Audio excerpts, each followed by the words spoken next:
തിരുവചനം തിരുവചനം.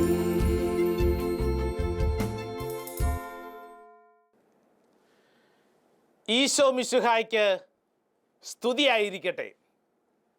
പ്രിയപ്പെട്ട ദൈവജനമേ, ഈ ശുശ്രൂഷയിൽ പങ്കെടുക്കുന്ന നമുക്കെല്ലാവർക്കും വായിച്ച് ധ്യാനിക്കാൻ പറ്റിയ ഒരു തിരുവചന ഭാഗം പരിശുദ്ധാത്മാവ് ഇന്ന് നമുക്ക് നൽകുന്നത് പഴയ നിയമത്തിലെ ജോഷുവയുടെ പുസ്തകത്തിൽ നിന്നാണ്. ജോഷുവയുടെ പുസ്തകം 7-ാം അധ്യായം അതിൻ്റെ 6-ാം തിരുവചനം. സാധിക്കുന്ന എല്ലാവരും വിശുദ്ധ ഗ്രന്ഥം തുറക്കുന്നു. നമ്മൾ ഒരുമിച്ച് വചനം വായിച്ച് ധ്യാനിച്ച് പ്രാർത്ഥിക്കുകയാണ്. Book of Joshua chapter 7 verse 6. വചനത്തിൽ ഇങ്ങനെ നാം വായിക്കുന്നു: ജനം ഭയചകിതരായി. ജോഷുവ വസ്ത്രം കീറി. അവനും ഇസ്രായേലിലെ ശ്രേഷ്ഠന്മാരും ശിരസിൽ പൊടി വാരിയിട്ട് സായാഹ്നം വരെ കർത്താവിൻ്റെ വാഗ്ദാന പേടകത്തിൻ്റെ മുമ്പിൽ സാഷ്ടാംഗം വീണുകിടന്നു. ഇതാണ് വചനഭാഗം. പഴയ നിയമത്തിൽ ജോഷുവയെക്കുറിച്ച് എഴുതിയിരിക്കുന്ന വളരെ ശക്തമായ ജോഷുവയുടെ നിലപാടിനെ സൂചിപ്പിക്കുന്ന വചനഭാഗം. അനേക വർഷങ്ങൾക്ക് ശേഷം ഇന്ന് ഈ വചനം വായിക്കുകയും ധ്യാനിക്കുകയും ചെയ്യുമ്പോൾ പരിശുദ്ധാത്മാവ് വളരെ വ്യക്തമായി ചില കാര്യങ്ങൾ പറയുന്ന എന്നോടും കേൾക്കുന്ന നിങ്ങളോടും ഈ നിമിഷം പങ്കുവയ്ക്കുകയാണ്. നമുക്കറിയാം ആരാണ് ജോഷുവ. ജോഷുവ മോശയ്ക്ക് ശേഷം ഇസ്രായേലിൻ്റെ നേതാവായ വ്യക്തിയാണ്. ഇസ്രായേൽ ജനത ഈജിപ്തിൻ്റെ അടിമത്തത്തിൽ നിന്ന് കാനാൻ ദേശത്തേക്കുള്ള യാത്രയിലാണ്. ജോഷുവ ഈ നേതൃത്വം ഏറ്റ ഉടനെ തന്നെ ദൈവം ജോഷുവയ്ക്കൊരു വാഗ്ദാനം കൊടുത്തു. ആ വാഗ്ദാനം എന്താണെന്നറിയാവോ? ജോഷുവയുടെ പുസ്തകം 1-ാം അധ്യായം അതിൻ്റെ 5-ാം തിരുവചനം. വചനത്തിൽ ഇങ്ങനെ നാം വായിക്കുന്നു: നിന്റെ ആയുഷ്കാലത്തൊരിക്കലും ആർക്കും നിന്നെ തോൽപ്പിക്കാൻ സാധിക്കുകയില്ല. ഞാൻ മോശയോടുകൂടെ എന്ന പോലെ നിന്നോടുകൂടെയും ഉണ്ടായിരിക്കും. എത്ര ശക്തമായ ഒരു സന്ദേശം! ജോഷുവോട് പറയാണ്, ജോഷുവേ, നിന്റെ ആയുഷ്കാലത്തൊരിക്കലും നിന്നെ ആർക്കും തോൽപ്പിക്കാൻ പറ്റില്ല. ഇത് ജോഷുവയ്ക്ക് മാത്രമുള്ള സന്ദേശമല്ല, മറിച്ച് ഇസ്രായേൽ ജനതയോട് ദൈവം പറയാണ്, നിങ്ങളെ ആർക്കും തോൽപ്പിക്കാൻ പറ്റില്ല, അത്രമാത്രം ശക്തരാണ് നിങ്ങൾ.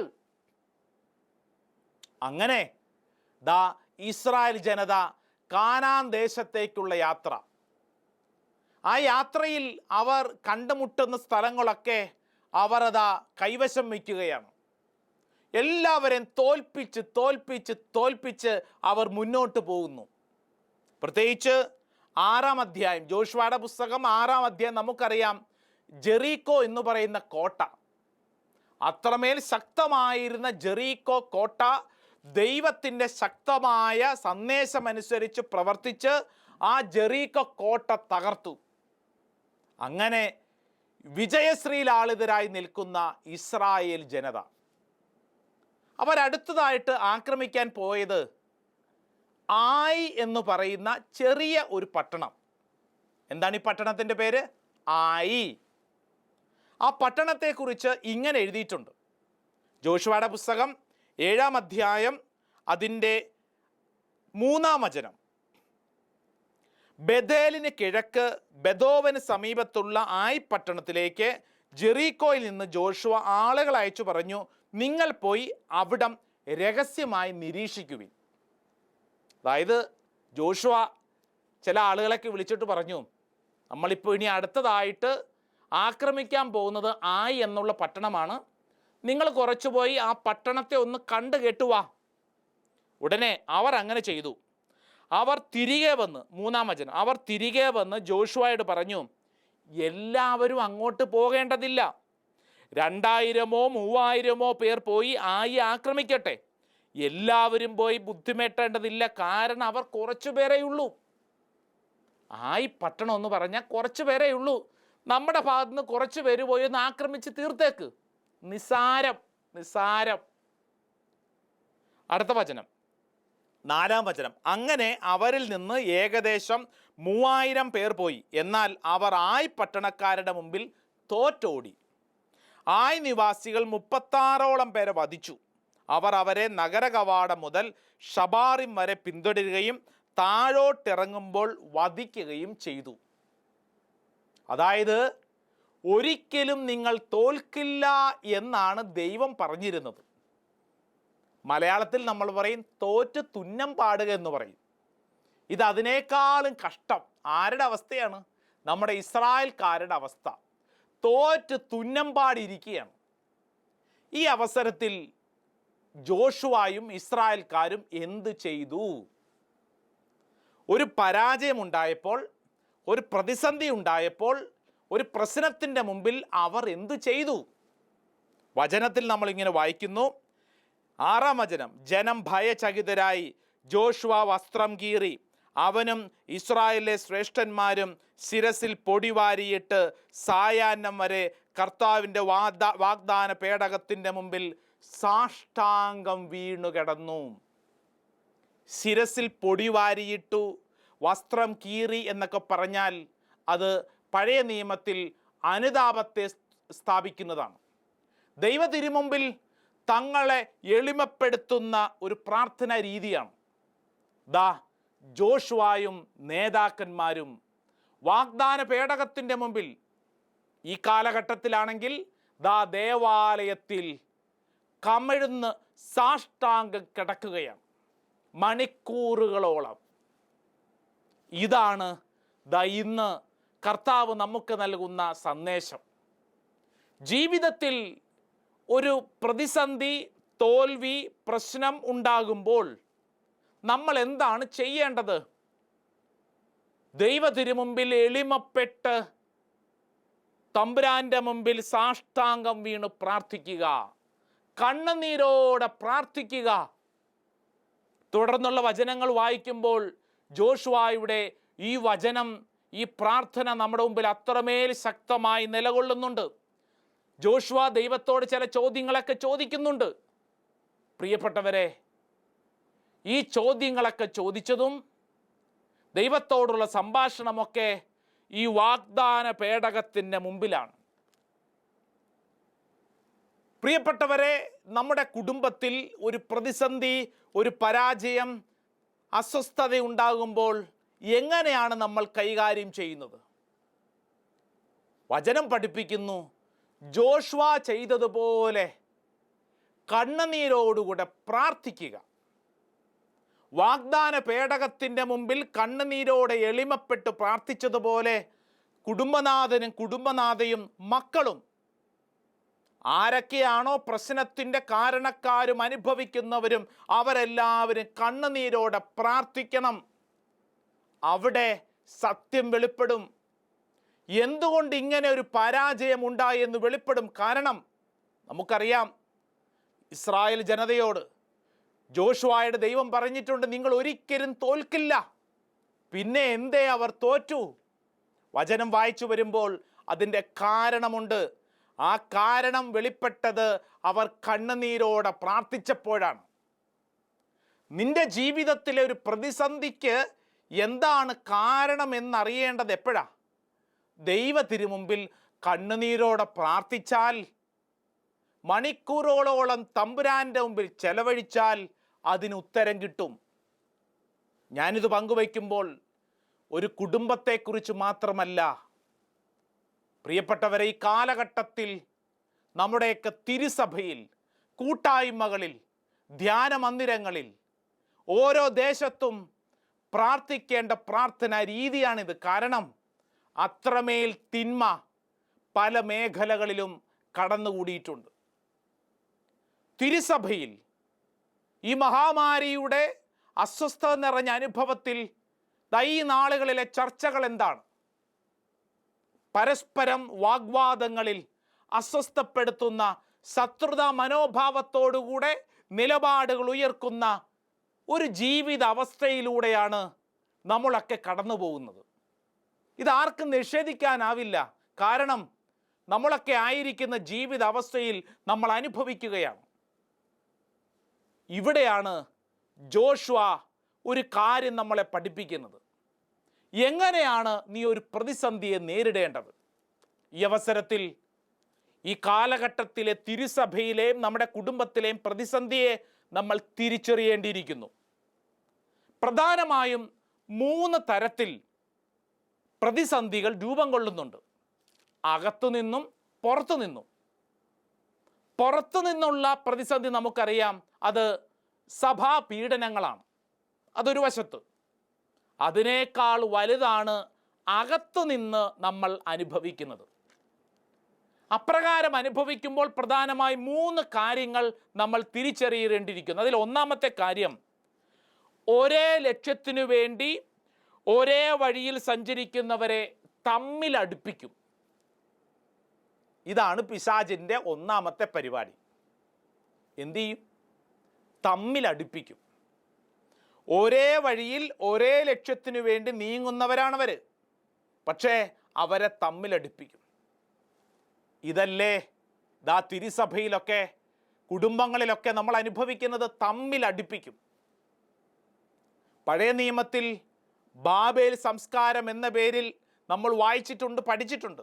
എന്താണ് സംഭവിച്ചത്?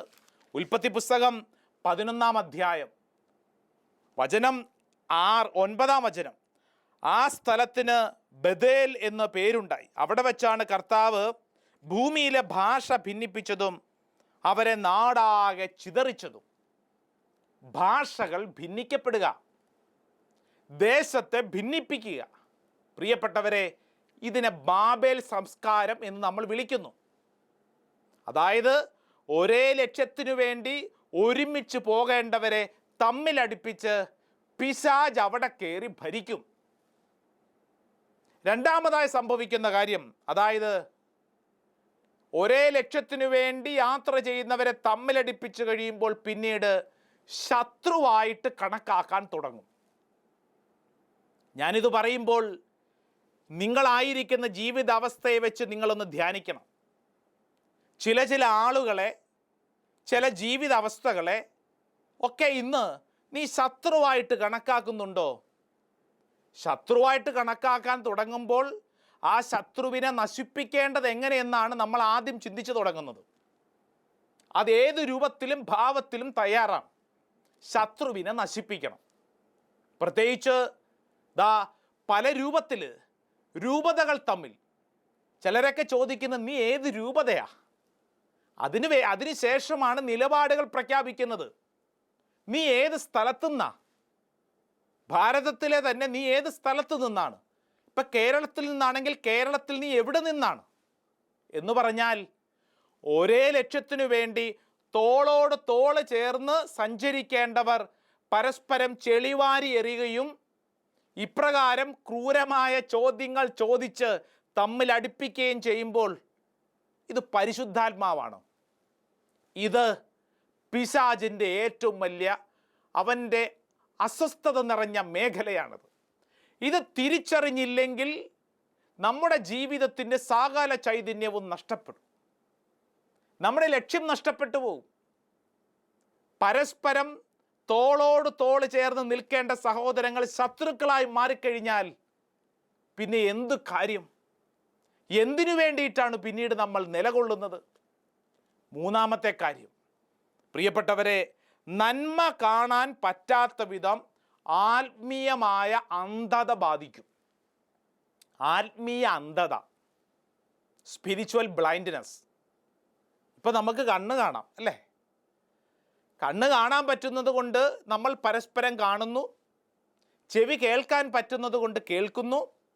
അങ്ങനെ ചുറ്റുവട്ടത്തുള്ള കാര്യങ്ങളെയൊക്കെ കാണാനും കേൾക്കാനും ഒക്കെ സാധിക്കുന്നുണ്ട്, നല്ല കാര്യം. എന്നാൽ ഇതിനപ്പുറമാണ് ആത്മീയ അന്ധത. അത് ഉള്ളിലാണ്. നമ്മുടെ ജീവിതത്തിൽ ചില കാര്യങ്ങൾ നന്മ കാണാൻ പറ്റാത്ത വിധം അത് ഇരുളടഞ്ഞതായി പോകും. മറ്റുള്ളവരെത്ര നന്മ ചെയ്തു കഴിഞ്ഞാലും ആ നന്മയെ പ്രശംസിക്കാൻ പറ്റില്ല, മറിച്ച് അസ്വസ്ഥതകളായിരിക്കും. ഇത് ഈ കാലഘട്ടത്തിൽ സംഭവിച്ചുകൊണ്ടിരിക്കുന്ന വലിയ ഒരു തിന്മയാണ്. നന്നായിട്ടറിയാൻ സോഷ്യൽ മീഡിയ തുറന്നാൽ മതി. ഫേസ്ബുക്കും വാട്സപ്പും തുടങ്ങിയിട്ടുള്ള സോഷ്യൽ മീഡിയ തുടങ്ങിയാൽ മതി. ചില കാര്യങ്ങൾ ചിലർ ഷെയർ ചെയ്യുന്നത്, ലൈക്ക് ചെയ്യുന്നത്, കമൻറ്റ് ചെയ്യുന്നത് വായിച്ചു കഴിഞ്ഞാൽ മനസ്സിലാകും. പ്രിയപ്പെട്ടവരെ, ആരെക്കുറിച്ചാണ് പഴി പറയുന്നത്? ലോകത്തിൻ്റെ മുമ്പിൽ നിന്നുകൊണ്ട് നമ്മൾ പഴി പറയും നമ്മളെക്കുറിച്ച് തന്നെയാണ്. മറ്റു മതത്തിലുള്ളവർ, ചുറ്റുവട്ടത്തുള്ളവർ ഇതെല്ലാം കണ്ട് മാറിയിരുന്ന് ചിരിക്കുന്നു. പിശാച് അത്രമേൽ ഒരു പ്രതിസന്ധി സൃഷ്ടിച്ചിരിക്കുന്ന ഈ കാലഘട്ടത്തിൽ ജോഷുവയെപ്പോലെ എനിക്കും നിനക്കും ഒരു ദൗത്യമുണ്ട്. തമ്പുരാൻ്റെ മുമ്പിൽ കണ്ണുനീരോടെ പ്രാർത്ഥിക്കാൻ, ശത്രുവായിട്ട് കണക്കാക്കാനല്ല, പരസ്പരം വെട്ടിവീഴ്ത്താനല്ല, നിലപാടുകൾ പറഞ്ഞ് ചർച്ച ചെയ്യാനല്ല, മറിച്ച് കണ്ണുനീരോടെ പ്രാർത്ഥിച്ച് പ്രശ്നത്തിന് പരിഹാരം കണ്ടെത്താൻ. അപ്പസ്തോല പ്രവർത്തനം ഇത് വായിക്കുമ്പോൾ നമ്മളെ പഠിപ്പിക്കുന്നുണ്ട്. വിശുദ്ധ പൗലോസ്ലീഹ കൊരിന്തോസർക്ക് എഴുതിയ 1-ാം ലേഖനം 1-ാം അധ്യായം അതിൻ്റെ 10 മുതലുള്ള വചനത്തിൽ പൗലോസ്ലീഹ ഈ കാര്യം വളരെ മനോഹരമായിട്ട് നമ്മളെ പഠിപ്പിക്കുന്നുണ്ട്. വിശ്വാസികളുടെ ഇടയിൽ ഭിന്നതയുണ്ടായി. പല കാര്യങ്ങളെക്കുറിച്ചാണ് ഭിന്നത. അങ്ങനെ ഒരു ഭിന്നതയുണ്ടായപ്പോൾ പൗലോസ്ലീഹ നേതൃസ്ഥാനത്തുള്ള പക്വമതിയായ ഒരു ശുശ്രൂഷകൻ എന്ത് ചെയ്തു? വചനത്തിൽ നാം ഇങ്ങനെ വായിക്കുന്നു: സഹോദരരെ, നിങ്ങളെല്ലാവരും സ്വരചേർച്ചയോടും ഐക്യത്തോടും ഏക മനസ്സോടും ഏക അഭിപ്രായത്തോടും കൂടെ വർത്തിക്കണമെന്ന് നമ്മുടെ കർത്താവായ യേശു ക്രിസ്തുവിൻ്റെ നാമത്തിൽ ഞാൻ നിങ്ങളോട് അഭ്യർത്ഥിക്കുന്നു. പൗലോസ്ലീഹ ഒരു കാര്യം അഭ്യർത്ഥിക്കുകയാണ്. എന്താണ്? നിങ്ങൾ ഒരു കാര്യം ചെയ്യണം. അതായത് സ്വരചേർച്ചയോടും ഐക്യത്തോടും ഏക മനസ്സോടും ഏക അഭിപ്രായത്തോടും കൂടെ വർത്തിക്കണം. ഇങ്ങനെ ആയിരിക്കണം ക്രിസ്തുവിൽ നമ്മുടെ ജീവിത ശൈലി. പൗലോസ്ലീഹ നമ്മളെ ഓർമ്മപ്പെടുത്തുകയാണ്. എന്നിട്ട് പൗലോസ്ലീഹ പറയുകയാണ്, നിങ്ങളുടെ ഇടയിൽ ചില ഭിന്നതകളുണ്ടെന്ന് എനിക്കറിയാം. വചനം ഇങ്ങനെ പഠിപ്പിക്കുന്നു: എൻ്റെ സഹോദരരെ, നിങ്ങളുടെ ഇടയിൽ തർക്കങ്ങളുണ്ടെന്ന് ക്ലേയുടെ ബന്ധുക്കൾ എന്നെ അറിയിച്ചിരിക്കുന്നു. ഞാൻ പൗലോസിൻ്റേതാണ്, ഞാൻ അപ്പോളോസിൻ്റേതാണ്, ഞാൻ കേപ്പായുടേതാണ്, ഞാൻ ക്രിസ്തുവിൻ്റേതാണ് എന്നിങ്ങനെ നിങ്ങൾ ഓരോരുത്തരും പറയുന്നതിനെയാണ് ഞാൻ ഉദ്ദേശിക്കുന്നത്. കൃത്യമായിട്ട് വ്യക്തമായിട്ട് പൗലോസ്ലീഹ ഇത് കേട്ടോണ്ടിരിക്കുമ്പോൾ പറയുന്ന എന്നോടും കേൾക്കുന്ന നിങ്ങളോടും പറയുകയാണ്, നമുക്ക് അവകാശപ്പെടാനായിട്ട് വലുതായിട്ടൊന്നുമില്ല. ക്രിസ്തുവിൻ്റെ പേര് മാത്രമേ നിനക്ക് അഭിമാനിക്കാൻ അവകാശമുള്ളൂ. അല്ലാതെ നീ ഇന്ന സ്ഥലത്തുനിന്ന് വന്നതാണ്, ഇന്ന സഭാംഗമാണ്, ഇന്ന രൂപതാംഗമാണ്, ഇന്ന ദേശത്തിൻ്റെ ആണ്, അല്ലെങ്കിൽ ഇന്ന കഴിവുള്ളയാളാണ്, ഇങ്ങനെയൊന്നും പറഞ്ഞ് അവകാശവാദങ്ങൾ ഉന്നയിക്കാൻ നമുക്ക് യാതൊരു വിധത്തിലുള്ള കൃപയില്ല. എന്നിട്ട് പൗലോസ്ലീഹ ചോദിക്കുന്നു, 13-ാം തിരുവചനം: ക്രിസ്തു വിഭജിക്കപ്പെട്ടിരുന്നുവോ? നിങ്ങൾക്ക് വേണ്ടി ക്രൂശിതനായത് പൗലോസാണോ? പൗലോസിൻ്റെ നാമത്തിലാണോ നിങ്ങൾ ജ്ഞാനസ്നാനം സ്വീകരിച്ചത്? പൗലോസ്ലീഹ നമ്മളോട് ചോദിക്കുക, ഈ കാലഘട്ടത്തിൽ നമ്മളോടുള്ള ചോദ്യം, നീ ആരുടെ പേരിലാണ് ജ്ഞാനസ്നാനം സ്വീകരിച്ചിരിക്കുന്നത്? ഇന്ന് ചില ആചാരങ്ങളുടെ പേരിലൊക്കെ പരസ്പരം വഴക്കുണ്ടാക്കാൻ നീ ഇറങ്ങിത്തിരിക്കുമ്പോൾ പ്രിയപ്പെട്ട സഭാമക്കളെ ഈ വിഷയം ചിന്തിക്കണം. പൗലോസ്ലീഹ പറയുന്നത്, യേശു ക്രിസ്തു ഉണ്ടോ, അതോ ചില ആചാരങ്ങളിൽ മാത്രമാണോ നിന്റെ നിലപാട്? പൗലോസ്ലീഹ കൊരിന്തോസർക്ക് എഴുതിയ 1-ാം ലേഖനം 1-ാം അധ്യായം അതിൻ്റെ 30-ാം തിരുവചനം പറയുന്നു, യേശു ക്രിസ്തുവിലുള്ള നിങ്ങളുടെ ജീവിതത്തിൻ്റെ ഉറവിടം അവിടുന്നാണ്. ദൈവം അവനെ നമുക്ക് ജ്ഞാനവും നീതിയും വിശുദ്ധീകരണവും പരിത്രാണവും ആക്കിയിരിക്കുന്നു. അതുകൊണ്ട് എഴുതപ്പെട്ടിരിക്കുന്നത് പോലെ അഭിമാനിക്കുന്നവൻ കർത്താവിൽ അഭിമാനിക്കട്ടെ. ഇത് മാത്രമേ ഉള്ളൂ. നിനക്ക് അഭിമാനിക്കണമെന്ന് ആഗ്രഹമുണ്ടോ? ഉണ്ടെങ്കിൽ എന്തിൽ അഭിമാനിക്കണം? കർത്താവിൽ അഭിമാനിക്കുക. അതല്ലാതെ പാരമ്പര്യവാദങ്ങൾ, ജീവിതശൈലികൾ, നമ്മൾ കൊണ്ടു നടക്കുന്ന ചില ചിട്ടവട്ടങ്ങൾ, ഇതിലൊന്നും അഭിമാനിച്ചിട്ട് കാര്യമില്ല. മറിച്ച് ക്രിസ്തുവിലാണ് അഭിമാനിക്കേണ്ടത്. നമ്മൾ വായിച്ചു വരുമ്പോൾ മനോഹരമായിട്ട് ഈ വിഷയത്തെക്കുറിച്ച് യൂദാസ് പറയുന്നുണ്ട്. ഏത് യൂദാസ്? ലേഖനം എഴുതി യൂദാസ് പഠിപ്പിക്കുന്നുണ്ട്. യൂദാസിൻ്റെ ഒരു ലേഖനം മാത്രമുള്ളതുണ്ടല്ലോ പുസ്തകം. അതിൻ്റെ 19-ാം വചനം, യൂദാസിൻ്റെ പുസ്തകം 19-ാം വചനം, പരിശുദ്ധാത്മാവില്ലാത്തവരും കേവലം ലൗകികരുമായ ഇവരാണ് ഭിന്നിപ്പുണ്ടാക്കുന്നത്. ആരാണ് ഭിന്നിപ്പുണ്ടാക്കുന്നത്? പരിശുദ്ധാത്മാവില്ലാത്തവർ, കേവലം ലൗകിക ചിന്തയോടുകൂടെ ജീവിക്കുന്നവർ. പ്രിയപ്പെട്ടവരെ, ഇത് നമ്മൾ തിരിച്ചറിയണം. പരസ്പരം ശത്രുതാ മനോഭാവത്തോടെ കണക്കാക്കുമ്പോൾ എന്താണ് അതിൻ്റെ അടിസ്ഥാനം? പരിശുദ്ധാത്മാവില്ല, ലൗകിക ചിന്തകളേ ഉള്ളൂ. ഞാൻ എൻ്റെ ജീവിതം, എൻ്റെ കാര്യങ്ങൾ, എൻ്റെ ഗ്ലോറി എന്നിങ്ങനെ ചിന്തിക്കുന്നിടത്തോളം കാലം ഈ വിഭജനം കൂടിക്കൊണ്ടിരിക്കും. അതുകൊണ്ട് ഈ വചനം കേട്ടുകൊണ്ടിരിക്കുമ്പോൾ ഒരു കാര്യം മനസ്സിലുറപ്പിക്കുക, നീയും ഞാനും ജാഗ്രതയോടുകൂടെ ജീവിക്കേണ്ട കാലഘട്ടമാണ്. നമ്മളത് വായിച്ചു മനസ്സിലാക്കുന്നത് അപ്പസ്തോല പ്രവർത്തനം അതിൻ്റെ 20-ാം അധ്യായം 28-ാം തിരുവചനം. 20-ാം അധ്യായം 28-ാം തിരുവചനത്തിൽ നമ്മൾ ഇങ്ങനെ വായിക്കുന്നു: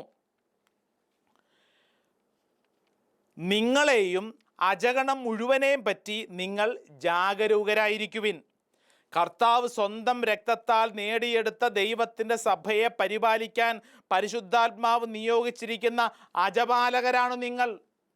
പ്രിയപ്പെട്ടവരെ, ഇത് സഭാ നേതൃത്വത്തിലുള്ളവരോട് മാത്രമല്ല, നമ്മളോട് ഓരോരുത്തരോടും പറയുക, ജാഗ്രതയോടുകൂടി ആയിരിക്കണം.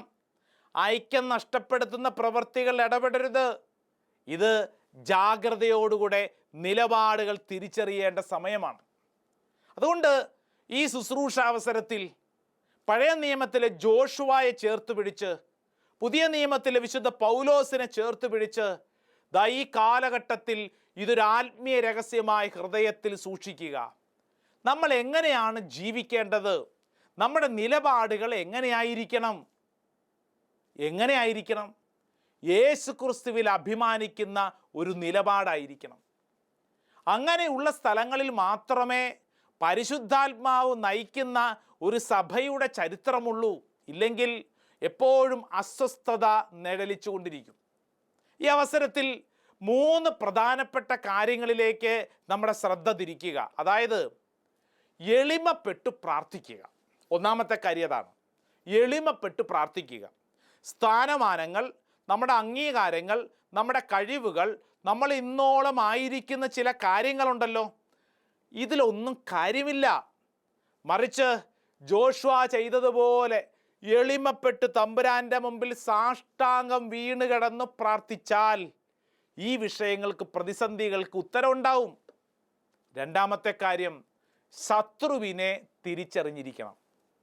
ഈ പ്രതിസന്ധികളൊക്കെ ഉണ്ടാകുമ്പോൾ ഇതിൻ്റെ പിന്നിലുള്ള ആത്മീയ തകർച്ച നമ്മൾ തിരിച്ചറിയണം. അത് തിരിച്ചറിഞ്ഞില്ലെങ്കിൽ നമ്മൾ പെട്ടെന്ന് വീണുപോകും. പ്രിയപ്പെട്ടവരെ, പിശാച് അതിശക്തമായി നമ്മളെ പീഡിപ്പിക്കുകയാണെന്ന് തിരിച്ചറിയണം. മൂന്നാമത്തെ കാര്യം, പരിശുദ്ധാത്മാവിൽ നിറയപ്പെടാൻ തീഷ്ണതയോടെ പ്രാർത്ഥിക്കണം.